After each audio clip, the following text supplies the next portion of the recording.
সংশোধিত ভোটার তালিকা থেকে বাদ পড়েছেন পশ্চিমবঙ্গের ৯০ লাখের বেশি মানুষ, যা রাজ্যের মোট ভোটারের প্রায় ১২%। এমন চাঞ্চল্যকর তথ্য পাওয়া গেছে আল জাজিরার এক প্রতিবেদনে।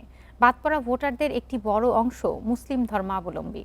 এজন্য নরেন্দ্র মোদী সরকারের মুসলিম বিদ্বেষকেই দুষছেন ভুক্তভোগীরা।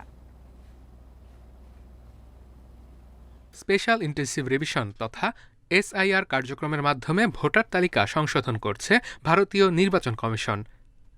এ পর্যন্ত ১২টি রাজ্য ও কেন্দ্রশাসিত অঞ্চলে এই কার্যক্রম শুরু হয়েছে।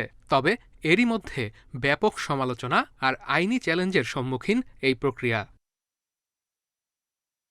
অভিযোগ রয়েছে, এই কার্যক্রমের মূল লক্ষ্য মুসলিমদের নাগরিকত্ব কেড়ে নেয়া। কেননা গত ৫০ বছর ধরে ভারতের জাতীয়, রাজ্য কিংবা স্থানীয় নির্বাচনে ভোট দেয়া অনেক মুসলিম নাগরিক নির্বাচন কমিশনের সংশোধিত তালিকায় নিজের নাম খুঁজে পাননি। কৌশলগত কারণে পশ্চিমবঙ্গ ভারতের পূর্বাঞ্চলের একটি গুরুত্বপূর্ণ রাজ্য। সর্বশেষ আদমশুমারি অনুযায়ী এই রাজ্যে প্রায় ২.৫ কোটি মুসলমানের বসবাস, যা এখানকার মোট জনসংখ্যার প্রায় ২৭%। উত্তরপ্রদেশের পর ভারতের দ্বিতীয় সর্বোচ্চ মুসলিম জনগোষ্ঠীর বসবাস এখানে।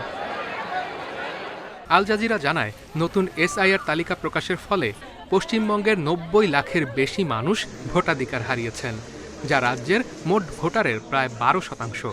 এর মধ্যে মুর্শিদাবাদে ৪,৬০,০০০, উত্তর ২৪ পরগনায় ৩,৩০,০০০ ও মালদায় বাদ পড়েছেন ২,৪০,০০০। পরিসংখ্যান বলছে, যেসব জেলায় মুসলিম জনগোষ্ঠীর বসবাস বেশি সেখানে বাদ পড়াদের সংখ্যাও বেশি। ভোটার তালিকা থেকে বাদ পড়াদের দাবি, আধার কার্ড ও রেশন কার্ড সহ বিভিন্ন সরকারি নথিতে তাদের নাম থাকলেও ভোটার তালিকায় উদ্দেশ্য প্রণোদিতভাবে বাদ দেয়া হয়েছে। নামের বানান ভুল থাকার মতো তুচ্ছ কারণেও অনেকে বাদ পড়েছেন বলে অভিযোগ রয়েছে। পশ্চিমবঙ্গের প্রায় ৬০ লাখ ভোটারকে অনুপস্থিত বা মৃত ঘোষণা করা হয়েছে। ৩০ লাখ ভোটার বিশেষ ট্রাইব্যুনালে তালিকায় অন্তর্ভুক্তির জন্য মামলা করতে পারবেন, তবে শুনানি না হওয়া পর্যন্ত ভোট দিতে পারবেন না। আর ভোট গ্রহণের আগে ট্রাইব্যুনালের পক্ষে এত মামলার শুনানি করাও সম্ভব নয়। এ যাবৎকালে কোনো নির্বাচনেই পশ্চিমবঙ্গে জয়লাভ করেনি কেন্দ্রের ক্ষমতা ধরে রাখা বিজেপি সরকার। ২০১১ সাল থেকে রাজ্য শাসন করছেন মোদির কট্টর সমালোচক মমতা ব্যানার্জি। তাই ভোটার তালিকায় এই কারসাজি কেন্দ্রীয় সরকারের নির্বাচনের মোড় ঘোরানোর চেষ্টা বলেই আশঙ্কা করা হচ্ছে। ২৩ ও ২৯ এপ্রিল ২ দফায় বিধানসভা নির্বাচন হবে পশ্চিমবঙ্গে। ভোট গণনার পর ফল ঘোষণা হবে ৪ মে।